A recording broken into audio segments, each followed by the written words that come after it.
Ang kwentong ito ay hango sa totoong buhay. Karanasan ito ni Ustero.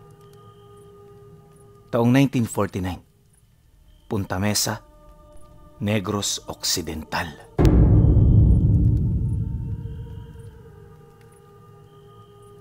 Ama ng 3 anak itong si Ustero. Pagkatapos ng giyera, lumipat sila sa Punta Mesa para magbagong buhay. Sa lugar na yon, walang nakakakilala sa kanilang pagkatao, kaya literal na panibagong buhay ito para sa kanila. Hindi naglaon, habang tumatagal doon ang kanilang pananatili, unti-unti na rin niyang naibabaon sa limot ang lahat-lahat. At sa pagtungtong ng taong nabanggit, isa na silang ganap na bagong pamilya na nakatira sa bagong mundo na kinagagalawan nila. Madaling lapitan at masiyahing tao ang pagkakakilala kay Ustero ng mga taga-baryo. Dahil dito, kung kaya't dumami ng dumami ang kanyang kaibigan hanggang sa nahalal siya bilang pinuno ng baryo. Siya ang nagpalakad ng lahat upang mas maging maayos ang pamumuhay doon. Bukod kasi sa dinadaanan sila ng kalakal, malalapit lang din sila sa mga nagsisilakihang bayan. Kahit milya-milya ang layo nito, hindi yun problema, gawa ng ligtas naman doon ang daraanan. Katunayan, sa ilang daang beses nilang pagdadala ng lako sa mga lugar na yon, wala pa silang nababalita ang masamang nangyari. Inaasahan naman nila ito, lalo na't may mangilan-ngilan na noong kabahayan malapit sa daan. Marami rin silang kakilala sa bawat baryo na madaraanan nila, kaya hindi na nila yun problema. Bilang pinuno ng barangay, nagkaroon siya ng pagkakataon na makakuha ng ekta-ektaryang lupain. Bigay ito ng mga taong nagmahal at nagmalasakit sa kanya, kaya naman hindi niya na ito tinanggihan pa. Abot langit din ang kanyang pasasalamat. Gawa ng sa pamamagitan ng mga lupang yon, nakakagawa na sila ng mga koprang ipinapasabay nila para maibenta sa ibang lugar. At sa loob lamang ng 1 taon, nagbunga na ito ng malaki. Ang dating isang kahig, isang tuka, ngayon hindi na basta-bastang pamilya. Kahit papaano, naging marangya na rin ang buhay nila.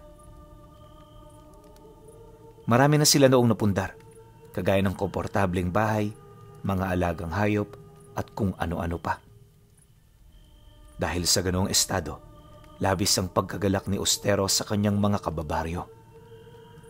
Alam niya kasi na ang tiwala at pagmamahal nito sa kanya ang naging daan para maging posible ang mga bagay na kasalukuyan nilang tinatamasa. Subalit lingid sa kanyang kaalaman na ang ganoong karangyaan pala ay hindi din magtatagal. Nagsimula ang kanyang kwento sa lugar ng Punta Mesa nang may mabalitaan siyang nilalang na gumagala umano doon gabi-gabi.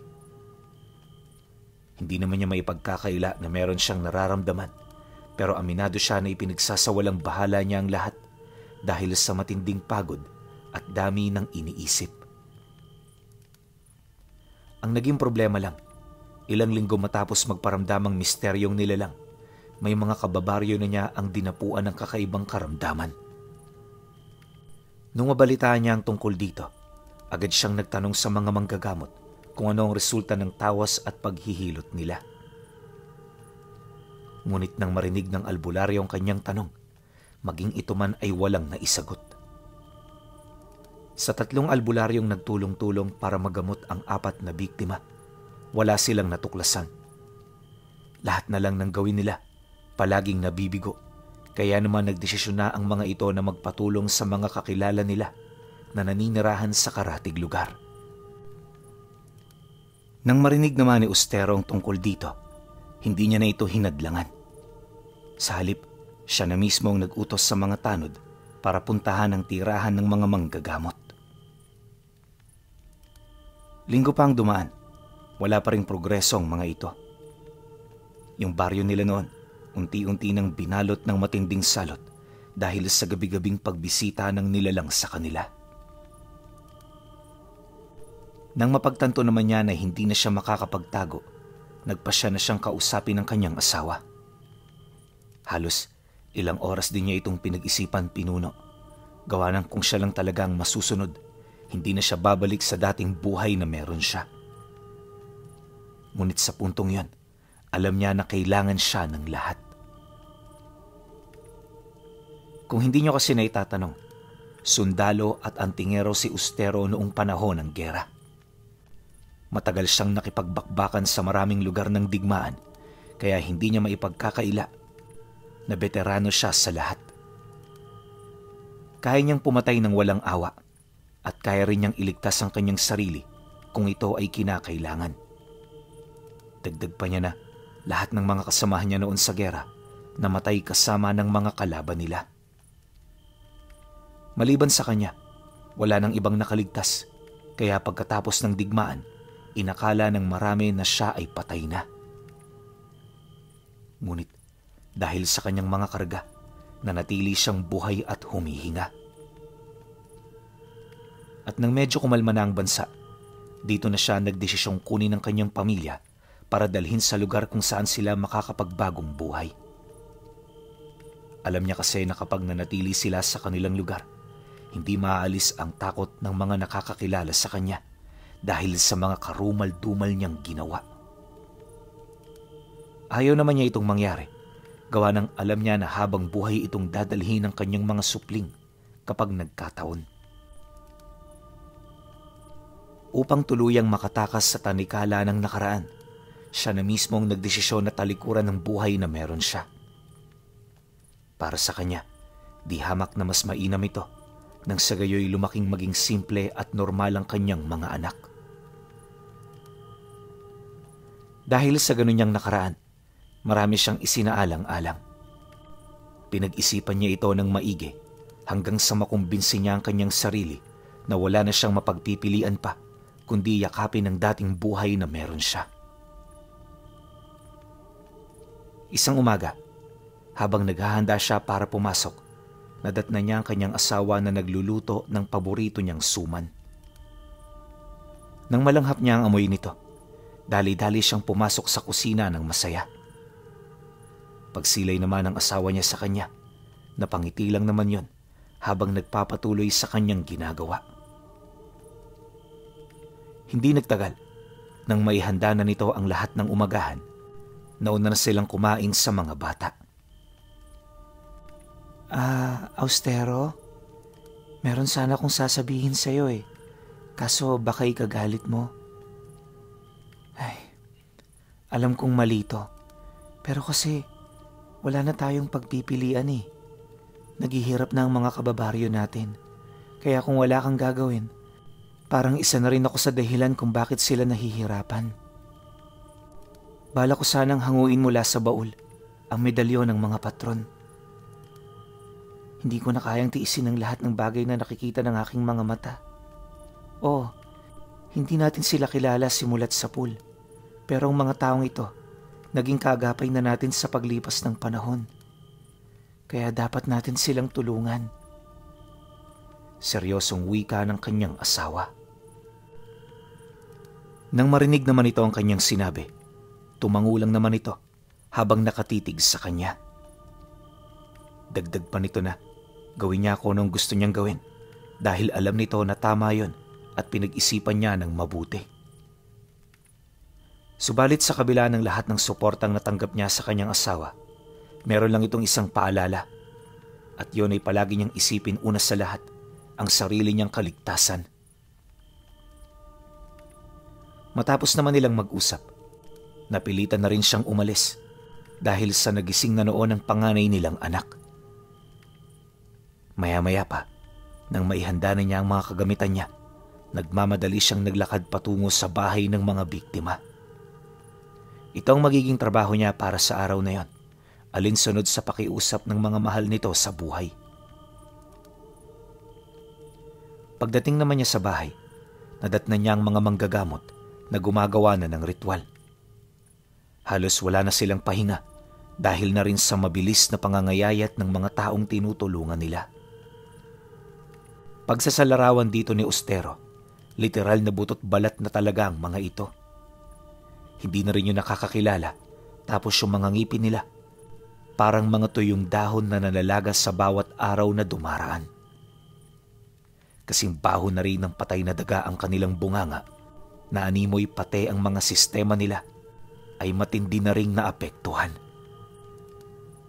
Kapansin-pansin din ang pagiging tulala ng mga biktima, indikasyon na ninakaw sa katawan ng mga ito ang kanilang mga sariling wisyo. Pagsilay naman dito ni Ostero, agad siyang lumapit sa manggagamot na kasalukuyang gumagawa ng lunas. Manoy Inyong, pasensya na sa storbo pero yung ginagawa ninyong gamot, hindi ako naniniwalang magkakabisayan para sa ganito kalalang karamdaman. Di man sa nagmamagaling ako, kagaya nyo, meron lang din akong konting nalalaman. Bungad na wika niya rito. Nang marinig naman ito ng matanda, bahagya naman itong napatingin sa kanya, bakas sa mukha ang pagkagulat at matinding pagtataka. Aba iho, kung may nalalaman ka, bakit hindi mo kami tulungan? Ikagagalak naming matulungan ang pinuno ng lugar na ito. Sagot naman ito sa kanya. Ngunit pagkarinig niya sa sinabi ng matanda, hindi siya umimik. Alam niya kasi na wala pa siyang dala, kaya di siya maaaring magpadalos-dalos ng pasya. Dagdag pa ni Ostero na kasalukuyan pang nakapako sa medalyon ng patron ang kanyang karunungan, kaya literal na wala pa siyang magagawa. Pero kapag muli niya itong nahawakan, lahat ng kasanayan, karunungan, karanasan at kahusayan sa pakikipaglaban muling babalik sa kanyang katawan. Matapos ang pag-uusap, itinigil ng albularyo ang kasalukuyan nitong ginagawa. At kagaya ng pabor na hiningi niya, hinintay siya nito hanggang sa pagsapit ng gabi. Nangako rin kasi siyang babalik, kaya naman lahat ng mangyayari sa mga biktima, sa balikat na niya nakaatang. Ilang minuto pa ang lumipas, di na rin siya nagtagal sa lugar. Kahit wala sa kanyang isip na umuwi ng maaga, napilitan siya alinsunod sa utos ng manggagamot. Pagbalik naman niya sa kanila, inutusan niya ang kanyang asawa na isama ang kanilang anak sa baryo. Kinakailangan nila itong gawin, lalo pat nasa ilalim ng sahig, ang baul kung saan nakatago ang medalyon ng patron at iba pa niyang mga gamit. Ilang metro rin ang lalim nito, kaya naman matindi-tinding paghuhukay ang kanyang gagawin kung hangad niya itong maabot bago pa man sumapit ang dapit hapon. Duman pa ang ilang oras, nagpatuloy siya sa pagbubungkal. Yung bahay nila, parang hindi na bahay kung titingnan dahil sa nagkalat na mga lupa kung saan-saan. Sarado rin ang mga pinto at bintana nito upang masigurong walang makakakita sa kanyang ginagawa.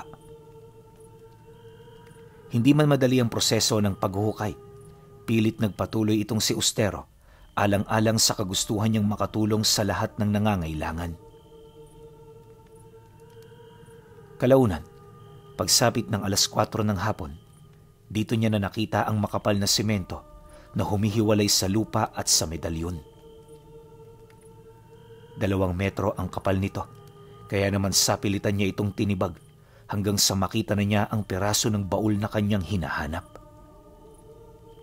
Gawa sa purong nara ang baul na yon, pinuno, kaya kahit ilang taon ang lumipas, hindi ito kayang tibagin ng anay at mga langgam. Nakakulong din ito sa malaking nicho ng semento, kaya naman ligtas ito sa lahat ng bagay. Pagsilay naman niya dito, agad niyang hinawi ang peraso ng mga sementong nagkalat. Maya-maya pa, nang makita na niyang klaro ang takip ng baul, dito niya na ito dahan-dahang nilapitan para buksan. Ayon sa kanya, hindi ito basta-bastang mabubuksan ng kahit sinong tao lang dahil sa nangangailangan ito ng dasal upang hindi matunaw ang lahat ng laman nito. Kapag kasi sapilitan mo itong binuksan, lalamunin ng ningas ng apoy ang loob ng baul hanggang sa wala na roong matira. Dagdag pa niya na, para may isa katuparan ang ganoong abilidad, kinakailangan niyang umalipin ng isang santelmo. Yon ang magsisilbing ningas para tupukin ang lahat ng bagay na mahalaga para sa kanya.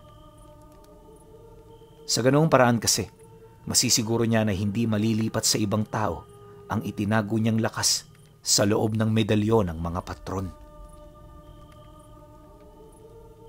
Paglapit naman niya rito, sinambit na niya ang 7 buhay na salita na papatay sa San Telmo na itinago niya sa loob. Matapos nun, kinuha niya ang martilyo at banayad niya itong binuksan. Pagrupok naman ang takip nito, doon na bumungad sa kanya ang kanyang mga gamit, kagaya ng libreta, medalyon, mga bato-omo, habak de bala, at kung ano-ano pang gamit na nagligtas sa kanya sa panahon ng gera. Habang pinagmamasdan naman niya ang mga ito, hindi niya maiwasang maging emosyonal. Sa tagal kasi na nakatago ng mga karga, hindi niya na inakala na muli niya itong mahahawakan. Maya-maya pa, pagkakuha naman niya sa mga ito, inilagay niya muna yon sa altar para dasalan ng kalahating oras. Bagaman gumagabi na, hindi niya ito alintana basta matapos niya ang kanyang ginagawa. Di nagtagal, nang makumpleto na niya ang mga paghahanda, muli niyang isinuot ang medalyon ng patron kasama ng mga pulseras na binubuo ng mga batong ahas at bato-omo. Kinarga na rin niya ang habak de bala at bago siya lumabas ng bahay, nagtaas na siya ng bakod at puder sa katawan. Kaya lang naman niya ito ginawa ay dahil sa hindi pa nila alam kung ano ang totoo nilang kalaban. Matapos naman niya itong gawin, umusad na siya patungo sa kinaroroonan ng kanyang pamilya. Pagdating niya roon, sinamahan niya ito pabalik ng bahay upang makapagpahinga na yon ng maayos. Alam niya kasi na ang mga baryo sa bahay nila ay pili lang ang merong mga pangontra. Malaki ang naitutulong nito, lalo na kapag nananalasa ang mga nilalang na nasa panig ng kaliwa. Sa kanila namang paglalakad, nagpatuloy ang pag-uusap nilang mag-asawa. May mga narinig kasi itong usap-usapan sa baryo ukol sa nilalang na kinakaharap nila. Ayon dito, malayo sa tao ang nilalang na yon, gawa ng may mga paa ito na katulad ng sakambing. 6 na talampakan din ang kanilang taas, tapos punong-puno ng balahibo ang buo nitong katawan. May 2 itong mahabang sungay, tapos kapag naglalakad yun, hindi ito lumilikha ng anumang ingay. At kapag nakakakuha ito ng biktima, hindi katawan ng habol nila, bagkus ang kaluluwa na nagtatago sa kalooban nito. Dagdag pa ng mga nakausap ng asawa niya, minsan na nila itong nakitang kumuha ng kaluluwa ng tao. Nung mahawakan nga yun ng nilalang, agad niya itong nilamon, sabay takbo sa madilim na bahagi ng baryo. Ganon at ganon ang ginawa nito, kaya naman ang mga biktima ay nanatiling buhay sa kabila ng pagkawala ng mga wisyo nila. Gayunpaman, matindi ang epekto nito sa kanilang katawan at inaasahan na rin nila na hindi na yon magtatagal pa. Nang marinig naman niya ang kwento ng asawa niya, tila bang nagkaroon siya ng ideya sa nilalang na kanilang hinahanap. Dahil dito, imbis na magtanong pa ng magtanong, hindi na siya nagdalawang isip na kumilos. Alam kasi niya na isang kakaibang nilalang ang kanilang kaharap, kaya sa lalong madaling panahon, kailangan na niya itong mahanap. Hindi rin siya kumbinsido na kukonti lang ang bilang ng mga taong nabiktima nito dahil sa merong posibilidad na baka ang mga nagdaan itong biktima ay nagtatago lang sa karimlan ng anino. Maaaring kusa itong ikinubli ng kanilang mga kamag-anak o hindi naman kaya'y inilayo sa baryo kung saan ito nahuli ng nilalang. Ang ganun niyang agam-agam ang nag-udyok sa kanya na pumunta sa bahay na kinaroroonan ng manggagamot para maabisuhan ito ukol sa nilalang na kinakaharap nila. Maya-maya pa, nang marating naman niya ang lugar, bumungad sa kanya ang mga manggagamot na kasalukuyang tinutulungan ang mga pasyente nito. Kahit alanganin na ang lagay ng mga biktima, patuloy pa rin nila itong sinusuportahan ng mga dasal at gamot sa paniniwalang balang araw, gagaling din ito mula sa karamdaman. Pagsilay naman niya sa ganoong sitwasyon, inanyayahan niya ang matandang nakausap niya ng umaga para makausap niya ito ng pribado. At para magawa ito ng walang nakakarinig, kinakailangan niyang lumabas ng bahay. Ilang minuto pa ang lumipas. Nang marating nila ang bakuran, umupo sila sa mga lumang upuan na naroon habang napapabuntong hininga ng malalim. Matagal-tagal din silang nanahimik na dalawa hanggang sa nagkaroon na siya ng lakas ng loob para magsalita. Manoy, huwag niyo nang ibuhos ang lahat ng kakayahan ninyo sa mga taong yon. Hindi na natin sila matutulungan. Sa mga impormasyong nasagap ko, kumakain ng wisyo ang nilalang na bumiktima sa kanila. Kaya kahit anong tulong natin sa katawan nila, hindi na ito may babalik pa sa dati. Ang mga taong yun ay literal na naghihintay na lamang ng nalalabi nilang oras sa mundong ito. Pero Manoy, kahit sinabihan na kita ng tungkol dito, wag na wag mong bibiglain ang pamilya dahil hindi natin alam ang mga gagawin nila. Magpatuloy lang kayo sa inyong ginagawa, pero wag nyo nang gagalingan. Ipasalo mo na rin sa kasama ang trabaho mo dahil bukas ng gabi, meron tayong pupuntahan. Wika niya sa matandang manggagamot. Nang marinig naman ito ang kanyang sinabi, hindi na ito tumutol. Pagsang-ayon nito, pumasok ito sa loob at ginawa ang lahat ng kanyang mga iniutos. Siya naman noon bumalik na sa sentro para mag-ikot-ikot. Naisip niya kasi na umaga pa naman, kaya hindi masamang hanapin ang nilalang. Di man niya ito inaasahang makikita, kaya ang ginawa niya ay pawang pagbabakasakali lang. Kalahating oras bago sumapit ang hating gabi, napadpad siya sa pinakadulong parte ng baryo nila. Kokonti na lamang ang mga bahay na naroon, kaya pagpasok niya sa lugar, bumungad sa kanya ang napakadilim na paligid. Di nagtagal, nang mapansin niya na wala na halos siyang makita, nagsindi na siya ng sulo. Nakakatakot man ang ganoong sitwasyon, ipinagpatuloy niya ang kanyang pag-usad hanggang sa marating niya ang dalawang bahay na magkatabi. Kagaya ng inaasahan, sarado na ang mga ito at pawang mga natutulog na ang mga tao sa loob. Sa unang tingin, wala namang nangyayaring kakaiba. Pero nang akmang alis na siya, napansin niya na parang umuuga yung papag. Tapos yung pundasyon ng bahay lumalangit-ngit. Animoy merong dambuhalang nilalang na nasa loob nito. Dala ng kuryosidad ni Ostero, hindi siya nagdalawang isip na lumapit. Kahit walang butas ang dingding, pilit niya itong binutasan para lamang matanaw ang nangyayari sa loob. Pagdungaw naman niya sa silid ng bahay, laking gulat na lamang niya nang makita niya ang mga nilalang na ikinuwento ng kanyang asawa. Nakaupo ito sa dalawang taong natutulog habang dahan-dahang hinihigop ang mga wisyo nito. Ayon sa kanya, na nung makita niya ang nilalang, napansin niya na may mga galamay ito sa bunganga.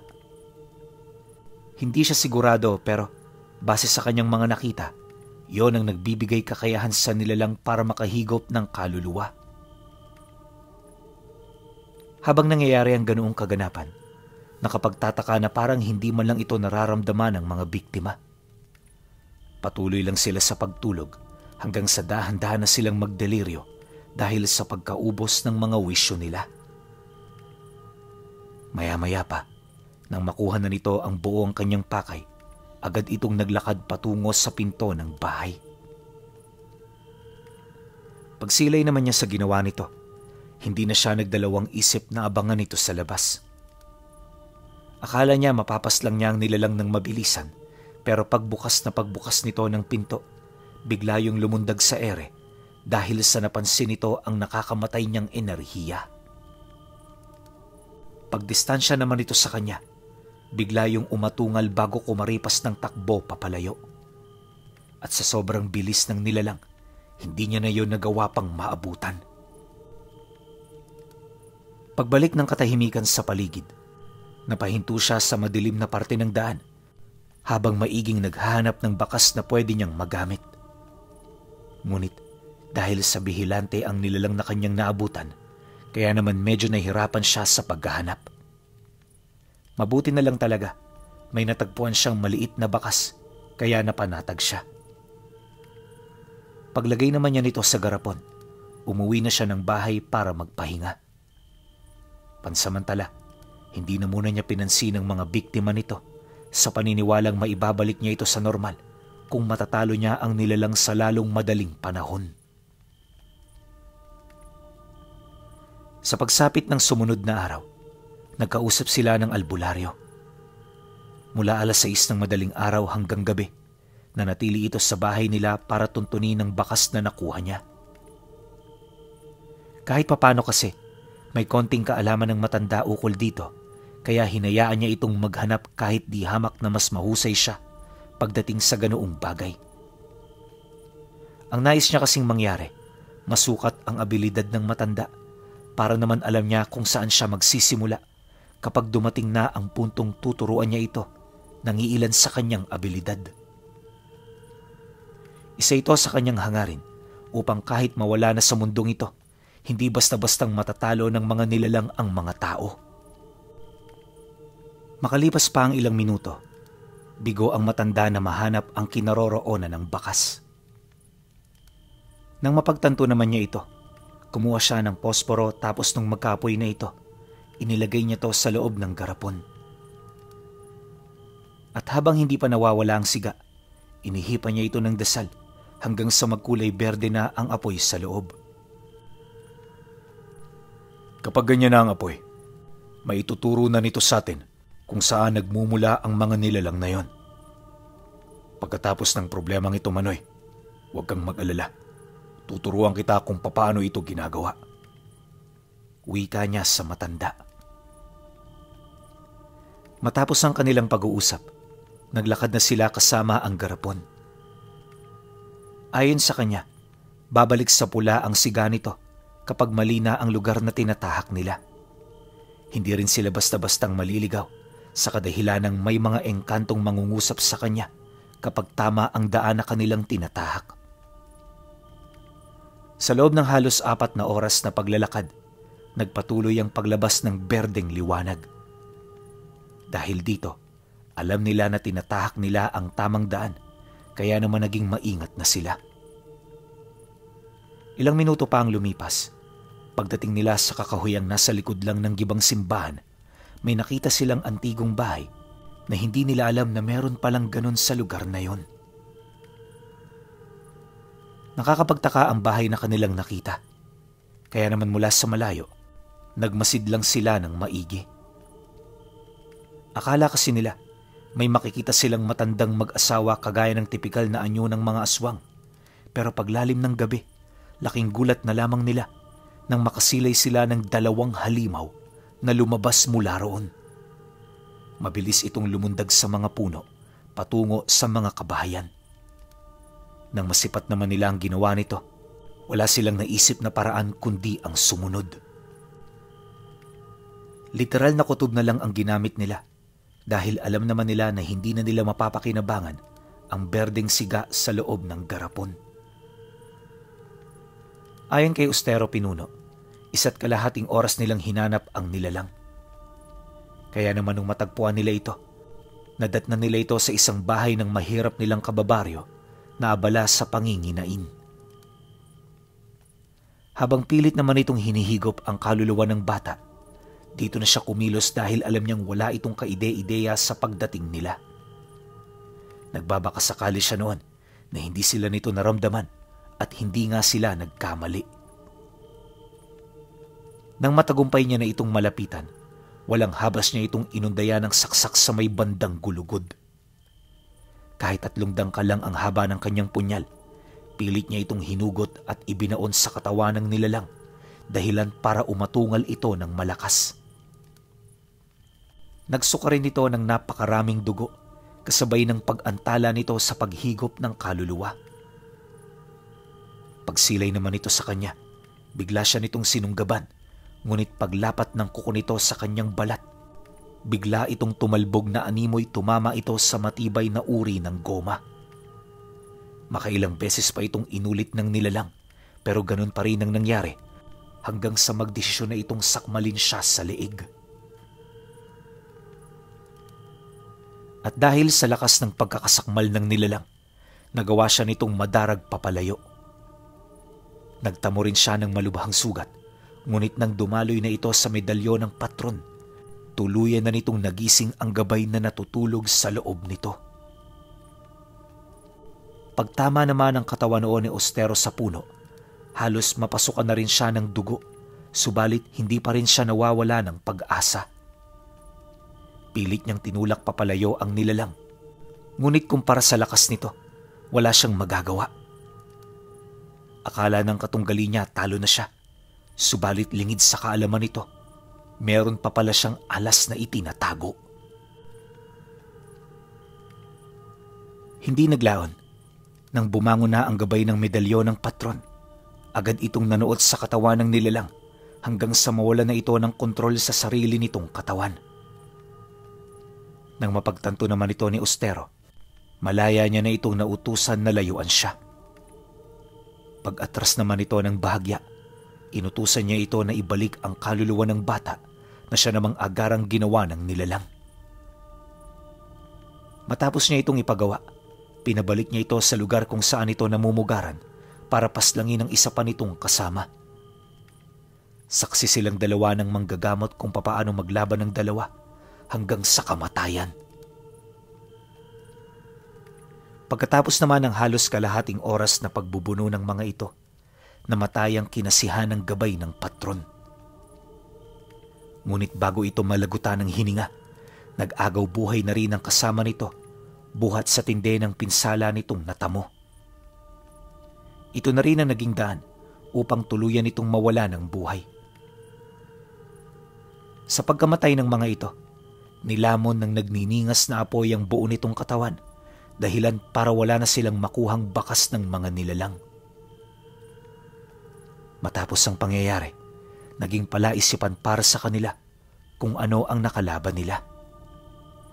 Kahit kasi marami na silang napagtanungan, nanatili pa ring misteryo ang tungkol sa mga nilalang na kumakain ng kaluluwa na tinapos ni Ostero gamit ang kanyang kakayahan at ang